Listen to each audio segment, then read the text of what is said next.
Hello, everyone, and welcome to the event. We're so glad that you can join us. My name is Heather Mason, and I am a career services specialist here at UC Berkeley Extension. We're really delighted that we can share this event with you today. And with that, I will turn it over to Mitra to take it away, and please introduce yourself. Thanks so much. Awesome. Thank you for that warm welcome, Heather. So happy to be here today and to support you all in your job search and your experience finding your next role, whether that's an internship or a full-time role. Here to tell you a little bit more about the hiring market and effective strategies as you're going through that process. So I'm excited to learn more about each one of you that's here and your journey, and hopefully you'll leave with some strong tips. Heather already introduced herself, but I'll give you a little bit more about my personal background. My name is Mitra Laboon. I'm the head of impact and growth for our team at Symba. I have an academic background in global health and development, as well as African studies and French, and music studies as well. So quite an array of experiences. Have a history of working in higher education. Used to be a student success coach over at Lane Community College in Eugene, Oregon, and then found myself working here at Symba, connecting my experience of student support and education with now helping more employers and their internship program development. So very excited to be here. Great. So today we're going to be going over a little intro about what Symba is, so you have some context here. We'll talk about hiring trends for this coming year. We'll go into some tips for your application process, and then tips regarding productivity, networking, communication, and building online relationships that will all tie back to your experience of searching for your job. Great. A little bit about Symba. So we are a leading workforce development platform. So we support employers with the management of their internship programs, their apprenticeships, their boot camps, any kind of cohort-based talent experience. We have a software that helps bring it all into one place. And we've powered over 5,000 experiences to date. We're a fully female founded team and very social impact driven. So we're all about approaching internships by helping employers better deliver their experiences and open up more opportunities for students like you. And then we also have resources to support interns and employers as they're delivering these programs or looking for opportunities. I'll tell you a little bit about Symba's mission. As a social impact-driven organization, we're always looking for ways to support students in the process of landing their role as well. So part of our mission is delivering meaningful experiences for both employers and interns, creating symbiotic relationships, hence our name Symba. And so I'll go into more detail about the resources we provide interns and internship seekers as we get to the end of this presentation. But our goal is to power 1 million job opportunities in the next 5 years. And that approach is by creating more access to opportunities with our digital tool and opening capacity to offer more job opportunities with our digital tool. So looking at the job market right now, we all know that COVID has had some impact on the current job market. One key finding is that remote work is here to stay. Employers have found that there's a lot of cost benefits to shifting to a remote setting and supporting remote workers. A lot of workers are finding they prefer the flexibility of remote work. And so this is a trend that was definitely spurred with COVID and the need to isolate, stay at home and work. And so it's really interesting to see that this is going to persist and will definitely impact the kinds of roles that you're looking for. I see we have a question here from Kirsten. Is Symba just for students and young people? It's a great question. Symba is supporting employers, but we also support students, young people, and anyone that's wanting to intern. So we have a pretty open definition of who can be an intern. We do support reskilling and upskilling opportunities. So whether you're young or old or new to the workforce, if you're looking for an entry-level role, this kind of content is geared for you.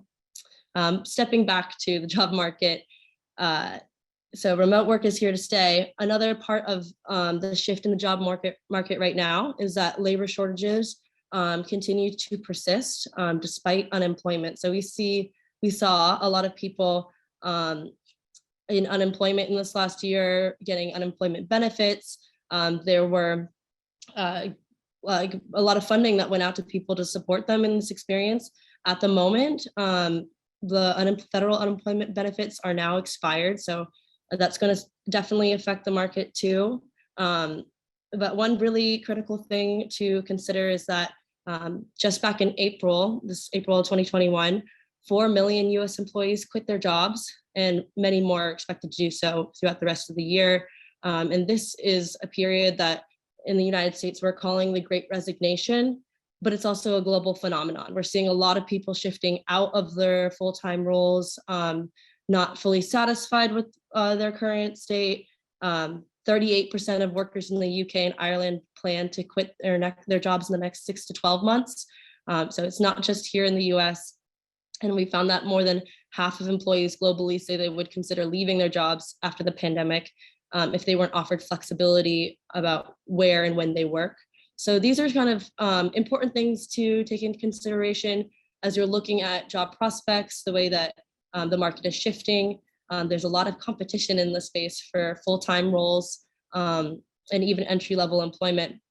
And so what's important for you here that are new grads or soon-to-be grads is that there's a great saturation in the early talent market. A Pew Research study found that 31% of 2020 college grads are still unemployed this fall of 2021. And that number is significantly raised from 2019, where it was just 22% that were unemployed at this time. So if you think about that, there's going to be multiple classes of graduates competing for the same entry-level full-time roles, increasing competition, and it's going to make it a little bit more challenging to land some of these opportunities. But at the same time, we are seeing a lot of job openings coming out. So being strategic about what industries you're applying for, how you position yourself for those roles, the skills that you're developing to greater position yourself is all top of mind right now as you're looking for these entry-level positions. I'll also add that data from online job ads are showing that there are severe labor shortages.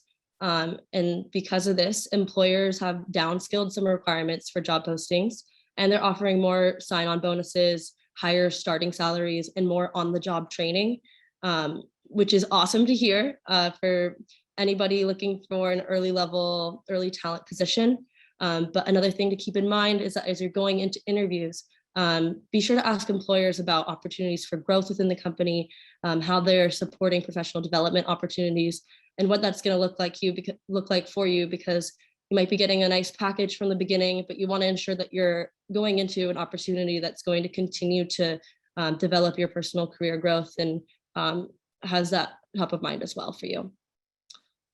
So context set in place here, let's think about what are some of the industries that are currently trending and taking on more candidates. One of those top industries from LinkedIn data is that medical industries and roles within the medical field are definitely growing. We're seeing over 230,000 open positions in medical. A lot of these are within nursing and mental health services. We can speculate that that might be due to some of the impact of COVID-19 and being home for so long. A lot of people are taking advantage of mental health services. There's a lot of tech that's coming out that's supporting mental health, as this is a huge concern. So those roles are definitely growing. We're also seeing growth within technology, particularly within software engineering and digital marketing opportunities. There's trends within AI, machine learning, digital marketing, digital content creation, and e-commerce. Those are some key industries that are hiring at the moment. And at Symba, we have a resource called the Symba Slate, which again, I'll tell you a little bit more about later. But it's a niche job board of paid remote internship and apprenticeship opportunities. And as we aggregate those opportunities, we're seeing a lot for software engineering and digital marketing for those early temporary opportunities like internships. And finally, we're seeing a lot of growth within the education sector. roles have been growing by 20.8% year over year.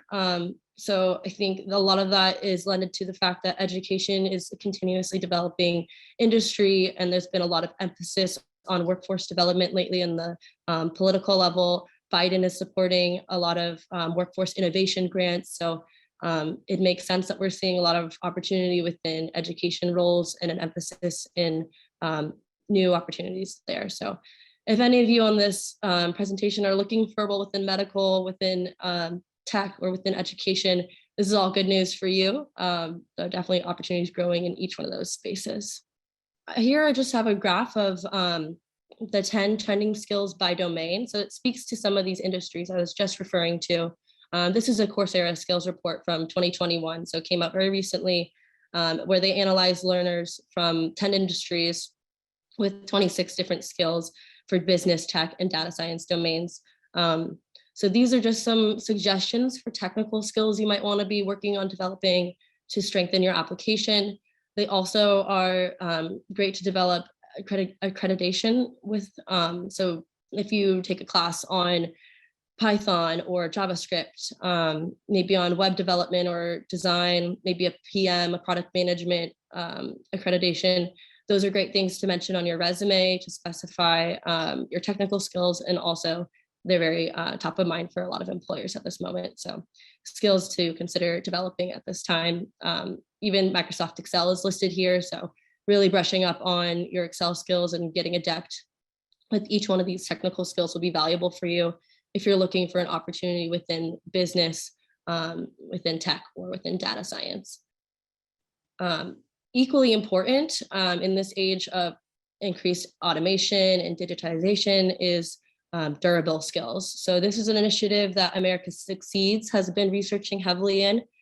Durable skills are often considered soft skills. They're characteristics like leadership, having strong character, collaboration, metacognition, a growth mindset, critical thinking, mindfulness. So these kinds of skills are growing in importance, especially as a lot of jobs are being automated.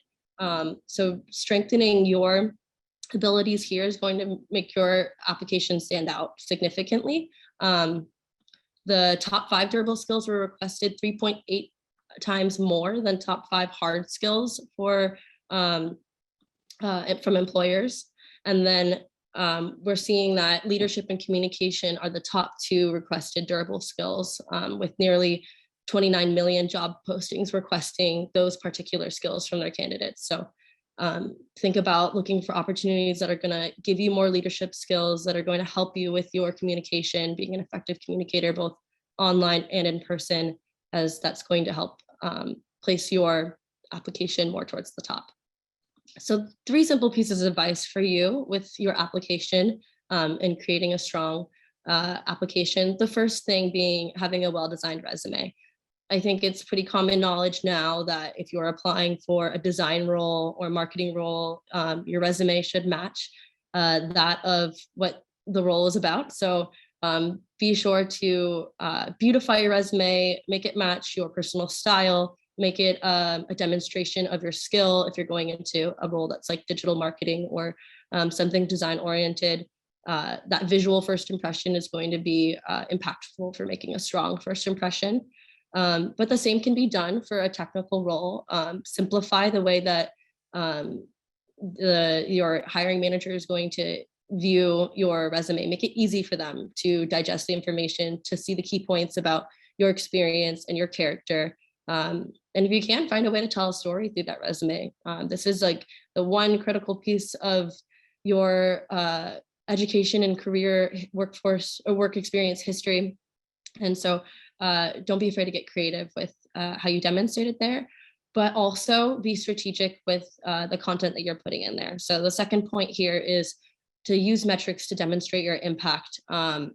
It's really important that you have data and metrics to articulate the impact that you've had in your past work experiences.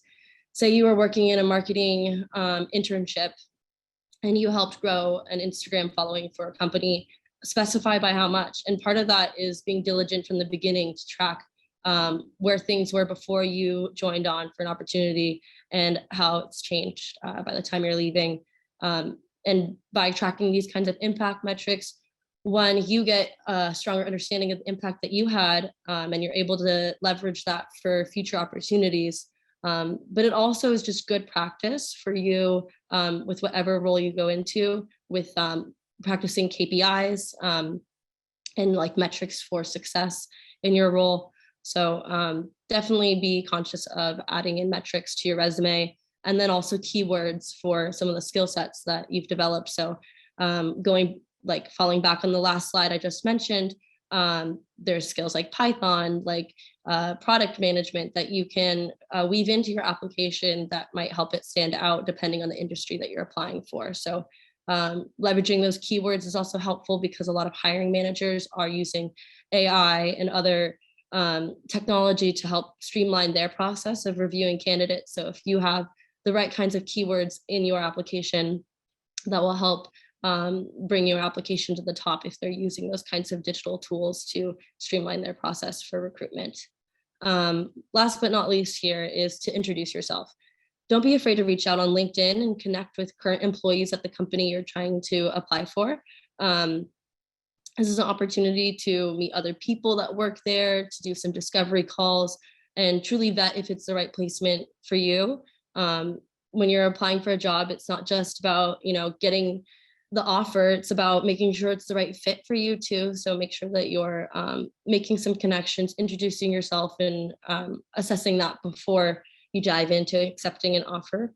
And it also shows initiative. So if you're reaching out to employees in the company, they might tell the hiring managers that you reached out. There's more opportunities for your name to be mentioned. And it's just a strong way to show that you care about your career growth and direction, and you want this to be the right fit for you too. First, I'll go over productivity, how to be productive in the process of looking for a job. We'll move into networking online, how to be effective online with your communication. And finally, we'll talk about building meaningful relationships online too. To start, let's talk about building a productive job searching experience. So a lot of these tips can be translated to being productive and working remotely in general, but the first step when going into your job search is to make a plan. So obviously, we all have different ways of working. Some of us are morning people. Some people like to work in the evening. Do a little soul searching, make sure you're clear in your most productive environment. Make sure your plan matches that. Carve out specific times in the day when you're going to be researching job openings, when you're going to be crafting those applications, perfecting your resume and tailoring it for each opportunity. Carve it out. So etch it into your schedule, make sure that you have dedicated time for each one of these tasks that goes into the job search. And you can also leverage tools to support you with this process. There's resources like tealhq.com or jobwell.co. So that's tealhq.com and jobwell.co, two different platforms that both are great for managing that job search process so that you can organize all the jobs that you're looking for, which ones you're on track for an interview for, which ones you've heard back from, just to streamline that process and kind of create some sense among the chaos of all the opportunities you're looking at. So highly recommend those. The next thing here is to create an aura of productivity. So setting yourself up for success, creating a productive space for yourself. It can be really easy to just like throw your laptop on in your bed and casually look for some job roles. But if you really set some intention behind it, create an environment for yourself, for some peace of mind so that you can focus, all of that's going to help you with being more productive with your job search and not doing it ad hoc, but actually like following through with that meaningful, intentional task process. So you can clean out a desk space, you can light a candle, maybe put some inspirational quotes next to you. Thank you, Heather. Those are the perfect links. You can see them in the chat if you're looking for those job tools. But yeah, creating a space where you feel at peace, where you're feeling positive and motivated is helpful because it can be a really taxing process looking for jobs. There's a lot of rejection in the process. There's a lot of tedious steps with looking for opportunities, with tailoring your resume for each opportunity. So making sure it's a fun process for yourself and you've set yourself up to feel good is going to make a big difference. On Spotify, Symba has a job hunting jams playlist. Feel free to check that out. It's collaborative, so you can add to it too. We love to see what other people are listening to while they're looking for their jobs. So that's another fun way that we like to add some spice, I guess, to that experience of going through the job search. And the last thing, probably the most important thing, is to have some positive self-talk and words of encouragement. Like I said, it can be really challenging and difficult to go through this job process. And there is going to be moments of rejection, but you have to remember, like, you're a meaningful person. You're a person that has value, that has skill sets that you've been developing, and you will find the right place to contribute them. Just have to keep pushing forward. So have some words of affirmation in your back pocket that you can rely on to help you keep pushing forward in this process. So this is a big part of the job process too. Your online presence is going to help just to demonstrate who you are as a professional in the space. A big part of that is leveraging social media like LinkedIn. If you haven't already, I highly recommend creating a LinkedIn account and beginning to grow your connections now, even before you have a job opportunity lined up. It's a great way to just have a digital version of your resume that's public, that allows people to find you. So you don't always have to be the one reaching out and applying for the opportunity. In this way, people can come and find you. So part of that is building out a clean, powerful LinkedIn profile. It also means engaging on that profile. So reach out to people on LinkedIn. Don't be afraid to search for people that have a title that you aspire towards, and send them a message to connect. Ask them if they'd be interested in a coffee chat. And it's a great opportunity to ask them your questions about the job role, what it's like to actually be working in that industry, how they got there. And then it's also a great way to make a connection with a potential mentor as well. So highly recommend leveraging those social tools. The same goes with the way that you communicate publicly too. So make those connections like individually, but also continue to try and put yourself out there so that you can make connections with other people. So a part of that is making very meaningful social posts. So if you have some project you worked on in school that you got a key learning from, don't be afraid to share that key learning on social media, on LinkedIn, and educate other people. And then also responding to other trending topics, responding to people and sharing the information or your personal experience. All of that's valuable for getting your voice out there and making those professional connections in the digital space. And then finally here, pay it forward. So it's a little harder to do that when you're at the early entry point, but as you continue to move forward in your career, every way that you pay it forward comes back to you tenfold. So if you met with somebody and connected with an ideal title that you want for your future, someone that might be a mentor for you, don't be afraid to offer what you can. So maybe you don't have the largest network at this moment, but you can offer to make connections to anyone that they might need to be in contact with, or just offer to be a fresh perspective for them to give what you can, and it will come back to you too. So that's it for networking online. We'll move forward here to how to communicate effectively.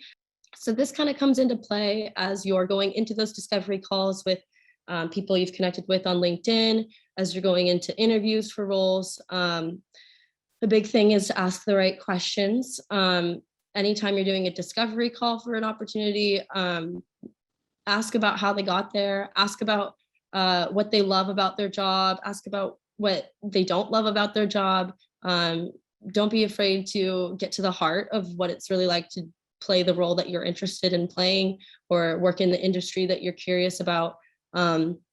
People are people, and whether someone has a big title or they're an entry-level employee, they have personal experiences that can inform you, and they have professional experiences that can inform you about how to go about the path and climb the ladder to the position that you're looking for. The next thing here is to communicate clearly, openly, and frequently. This is really important once you've gotten a role, but just in general, and ties back to that durable skill of communication. Don't be afraid to ask your questions, and don't be afraid to ask them again if they weren't heard. People are busy, so sometimes you need to send a follow-up message, and oftentimes it's well received and works out in your favor to send that follow-up. It's not too much to ask again or send a follow-up. It's always good to continue to try and re-engage if someone hasn't been engaging with you immediately. It doesn't hurt to try again. Again, with that, be respectful in your language always, but don't be afraid to continue to ask your questions or to poke someone and get their attention again if they didn't respond to you after a couple of weeks. And then the third thing here is to be mindful of your virtual body language. This is huge for calls. If you're doing a video interview online, be really conscious of the way that you're presenting yourself in front of the camera. Studies have shown that 55% of communication is body language, 38% is your tone of voice, and 7% is the actual words that are spoken. So majority of what you're saying is being interpreted by the tone and the way that you're presenting yourself in front of the camera. So just be conscious of that. Don't slouch. Be engaged and work with your tone, add inflection. All those things can help to get your point across and to get people to actually listen to what you're having to say. And our final tip here for you is how to build meaningful relationships. So this goes back to that online communication through LinkedIn. It also comes into play once you have your role. But it's always important to be approachable. If you're working in a role, or maybe you're collaborating with a mentor to improve your resume or your job application, be open to feedback, have grace in that process. Another tip here for building meaningful relationships is to request virtual coffee chats. I mentioned this before with the LinkedIn invite, but you can extend these requests to any connection. Maybe you know your mom knows somebody that works within an industry that you're curious about. Don't be afraid to ask them if they want to just connect for coffee, a quick video call.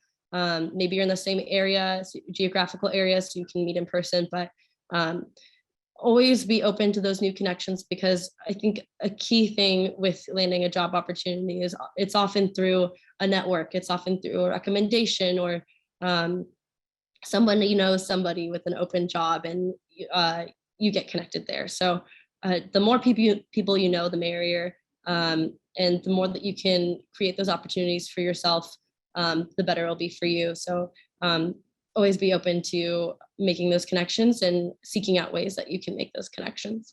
Third, to be engaged and present during online activities.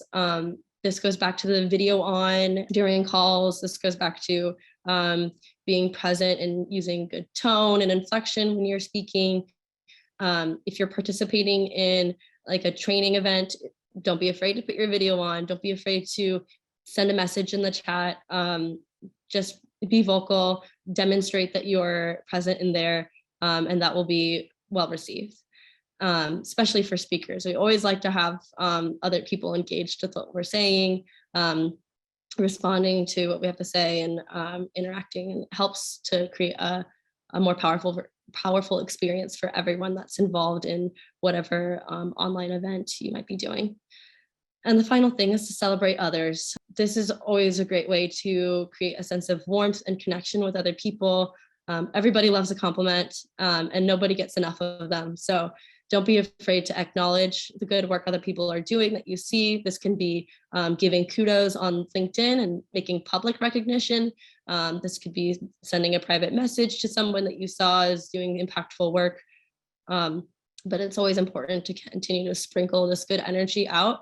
And it kind of is similar to the same tone of this pay it forward mentality, but the celebration and acknowledgement of others' good work is always going to fall back in a good way for you too. And with that, that's our main tips for preparing for your job search. Hopefully you found something in there helpful as you're going through your process. I have a few more resources and tools that you can leverage that I'll share with you in a minute here. But before I do that, I'm going to pass it back to Heather to tell you a little bit more about Berkeley Extension and some of their career resources as well. Thank you. And thank you so much.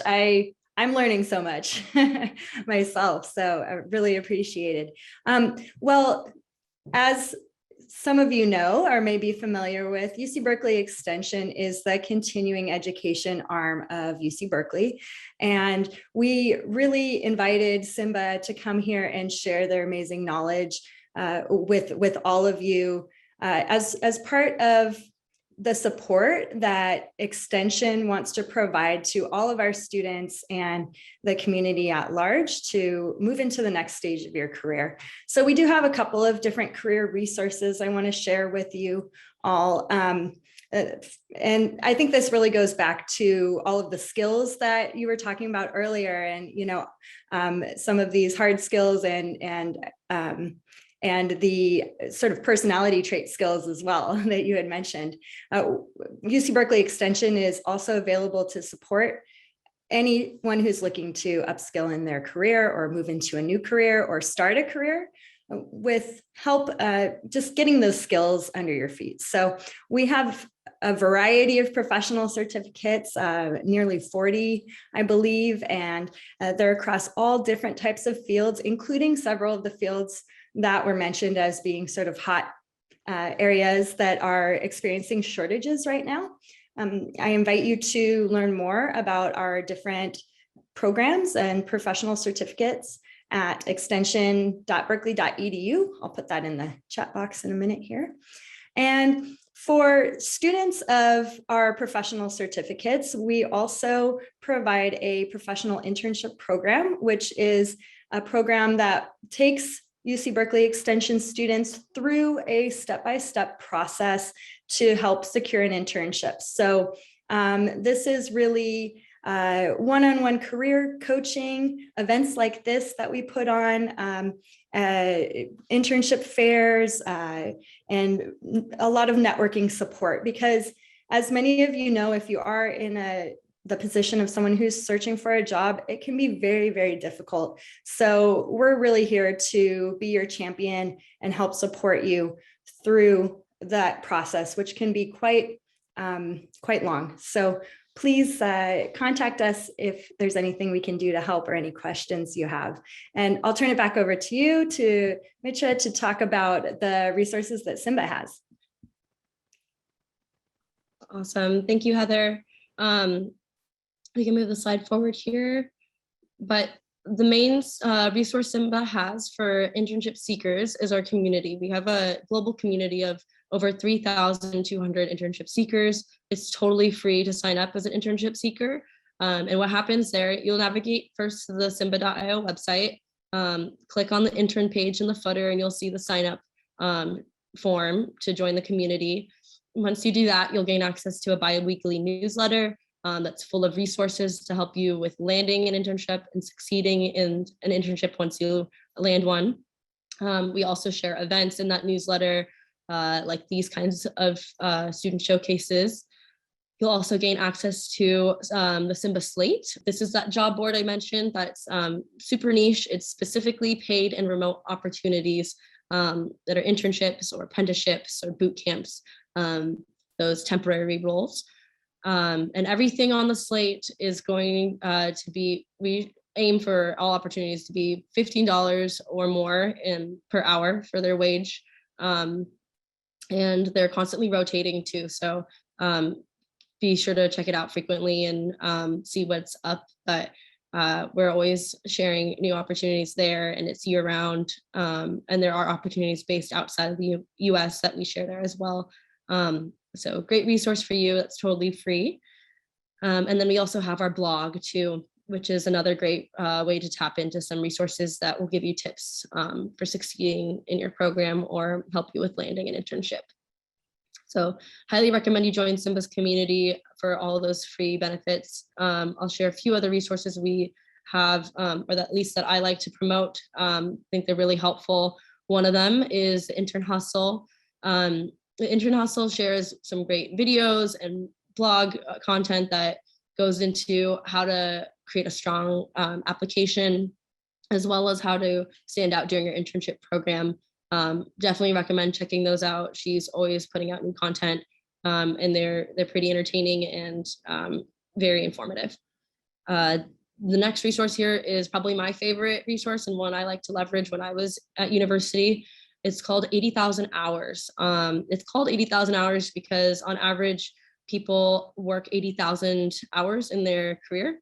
And this resource is all about finding a high impact career. So for those of you that are looking for a social impact kind of role or a job that's going to give back, this is a good tool to search for that. And so I highly recommend that one. And then Roomie is another great resource. Roomie is one of Symba's partners. They create bite-sized learnings. So these are short 2 to 5 minute written content that is full of GIFs and funny memes. So it's very entertaining, and they have all kinds of topics there, whether it's about your health and wellness or career-related content.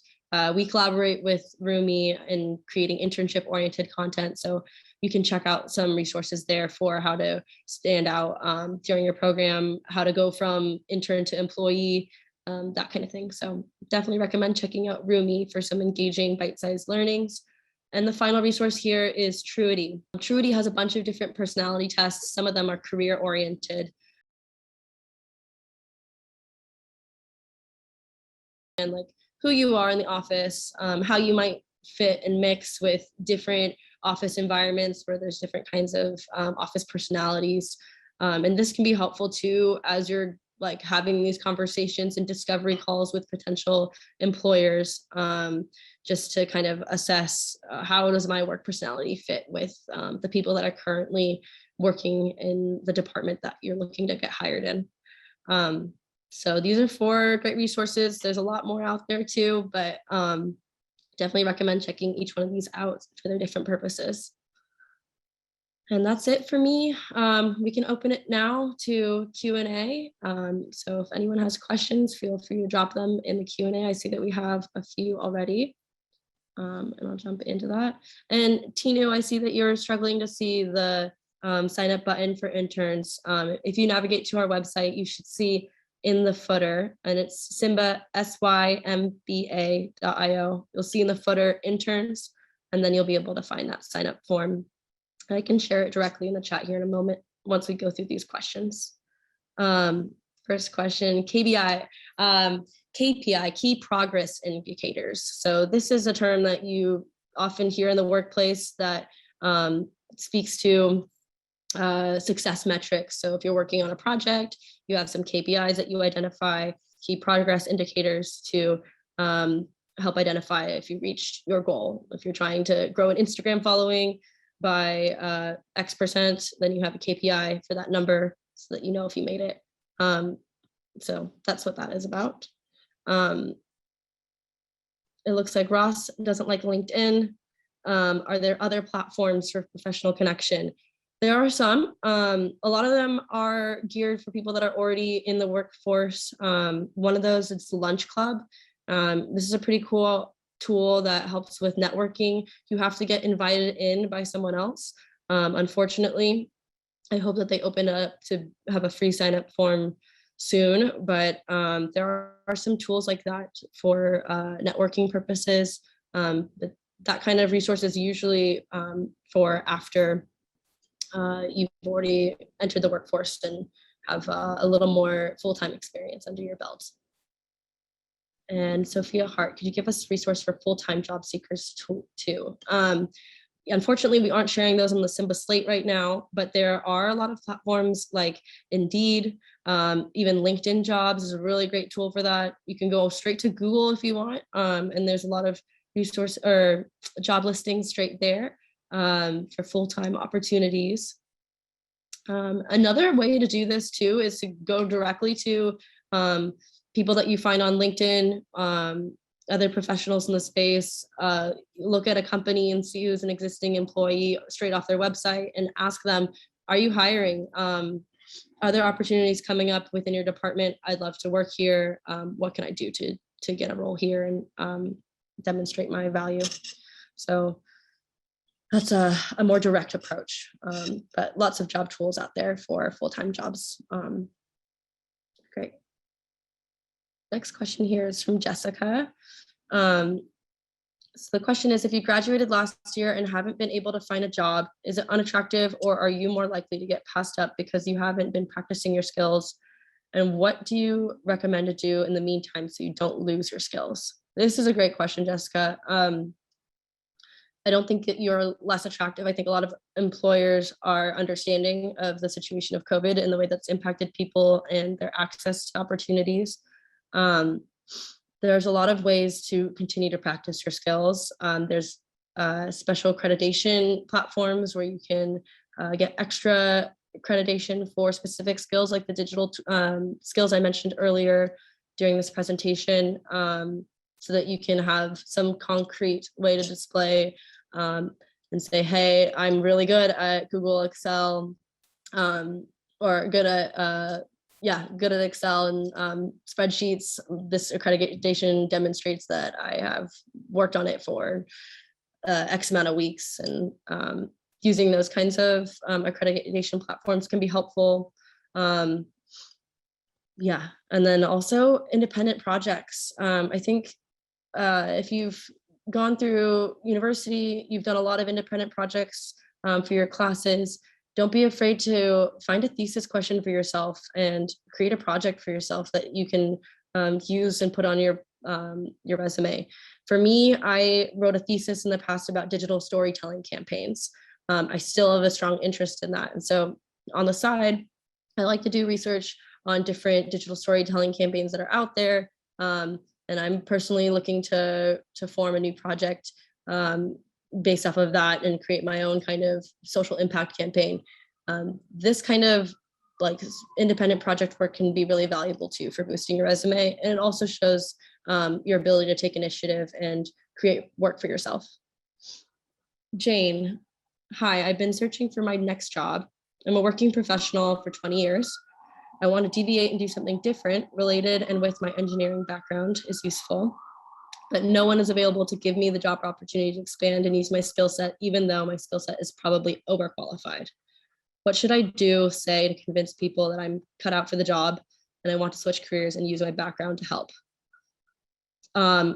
Great question. You're not alone in that experience. We're seeing more opportunities for reskilling coming out, especially for moms returning to the workforce. There's the Mom Project is one platform that is supporting that.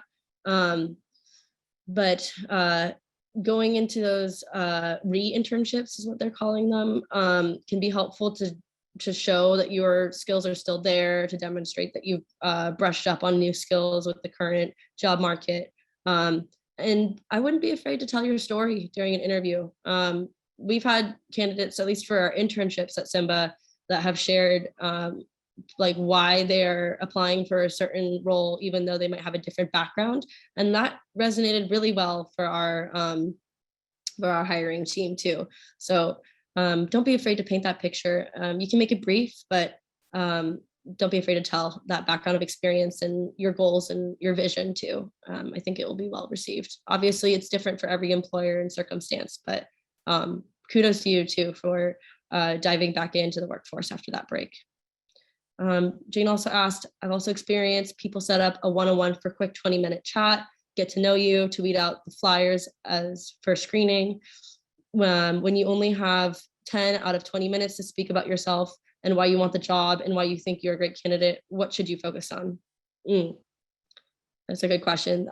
There's not a lot of time in these short discovery calls to make a strong statement. So learn your personal elevator pitch, how you can tell your story in 30 seconds, and be strong about your vision for your future and the career path that you see for yourself. And also study the opportunity you're applying for. It's really important that you demonstrate you've done your research about the company, about the role you're applying for, and demonstrate your characteristics that might match what they're looking for as well. So hopefully that gives you a little bit more clarity in what to focus on for those quick conversations. But demonstrating that you've done your research through the stories that you tell is going to be helpful.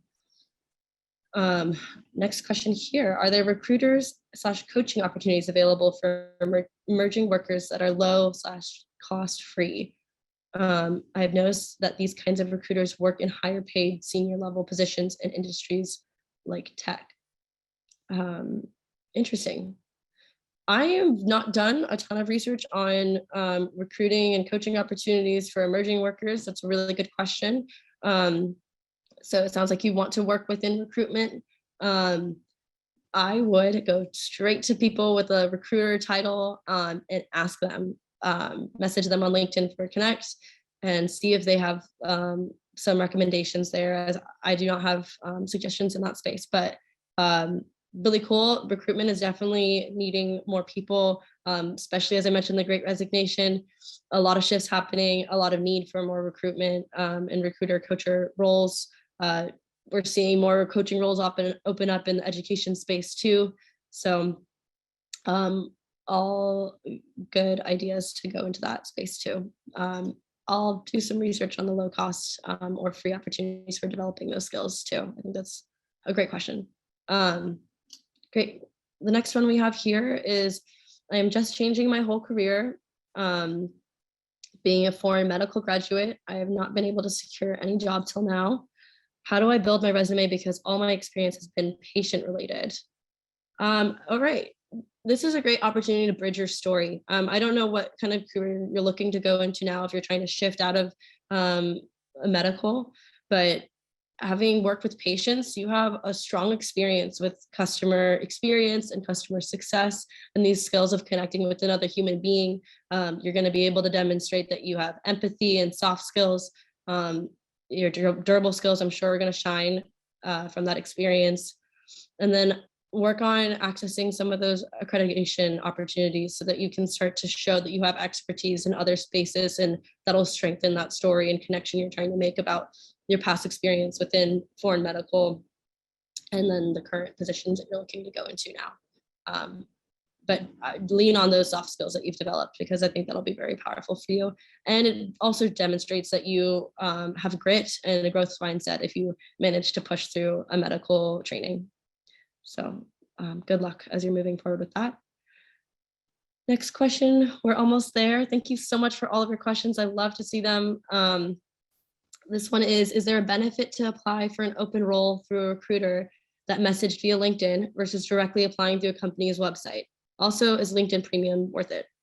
It's up to you if LinkedIn Premium is worth it. I can't say that it is or is not. I do think that in this situation, it's great if you're going to apply to the role that this recruiter has messaged you about, apply through the company website or through the link. I mean, ask them personally if there's any benefit to applying through their link. If they're giving you a specific link to apply and it's different from the website, then maybe they can track, who applied through their link, and it's benefiting this recruiter's process. So shouldn't impact you negatively with whatever link you use to apply.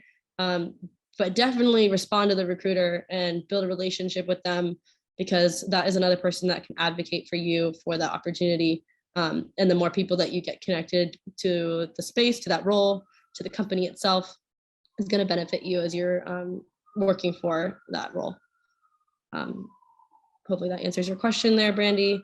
Moving on to the next one. Will your slide 10 on top 10 trending skills be available? Yes. All the slides will be available. We'll share a recording with you so you can gain access to that. You can also download the full skills report if you go to Coursera and search for their skills report for 2021. You can have all of the great graphics that they have in that report. This question from Christine: how do you address resume gaps? Connect your story. I have resume gaps too. I can tell you personally, I took some time off and worked in different jobs around the globe. I had a international work travel experience that I spearheaded myself. I was able to create a story about how my past in higher education is connected to some of the roles that I was working internationally, and that has helped me with getting the role that I have now. Gaps are fine. You just have to demonstrate what you did in that time and the skills that you did acquire at that time. So hopefully that helps a little bit. it's storytelling is tough. It's different for everybody. We all have different stories. But finding a common theme or common skill or common interest or vision can help connect that dot for your past work experiences or volunteer experiences to where you want to go now. And we have one more question here. Could you tell me what is the best way to get a full-time position in VC companies, please? Can we expect to be a product or project manager at the start of our career? Good question. I personally don't have experience working with VC companies, but a good way to get your foot in the door is, again, always talk to the people that are working in the space, ask how they did it and how they got there, leverage that as a potential mentorship, and they'll be able to answer some of those questions for you. And then getting connected in the startup space too is another way to start to get your foot in the door there with the VC firms. A product or project manager role often is not what you get right off the bat from school. To be honest, you need to develop a little bit of experience working with the projects under a project manager before you often are offered those positions. They're also really in high demand right now. So I do recommend doing some accreditation courses for a PM role. But I'm seeing definitely an increase in salary and pay for PM roles. So a good area to consider exploring, but definitely build some experience working with projects too, in order to get some perspective so that you'll be able to have a stronger application later down the road when you do apply for a PM role, and so that you can empathize with the people that are going to be managed by you too, which is a big thing. Great. I think that is all of our questions. There was some activity in the chat. Heather, I think that you spoke to those questions. All good. Awesome. Really appreciate your engagement here today, everybody. Thank you for your questions. It means a lot to hear about where you're at in your journey and what your plans are too for your future, the different industries you want to go into. And again, reach out to Symba.io. And you can reach out to me directly, mitra@symba.io. I'll write it here in the chat. And I'd be happy to follow up on some of your remaining questions or be supportive in your journey. But with that, I'll give it back to you, Heather. Thank you very much. Oh, thank you so much for coming. This has been fantastic. And as I said, I actually learned quite a lot, although, as you know, I'm also in this space of career coaching. It's so fun to be able to have the opportunity to have more perspective and different perspectives and learn about all of the ways that we can really stand out in this process, which right now is an amazing time to be going through a job search process, and of course can always be a little bit overwhelming. So I feel like you have made it more manageable, more palatable with all of the information you've provided today, and we're just so thankful to have your partnership and your information sharing today. Thank you again, and thanks to everyone who joined. Please stay tuned and follow us for more events that UC Berkeley Extension's Career Services will be putting on to support job seekers. Thanks again.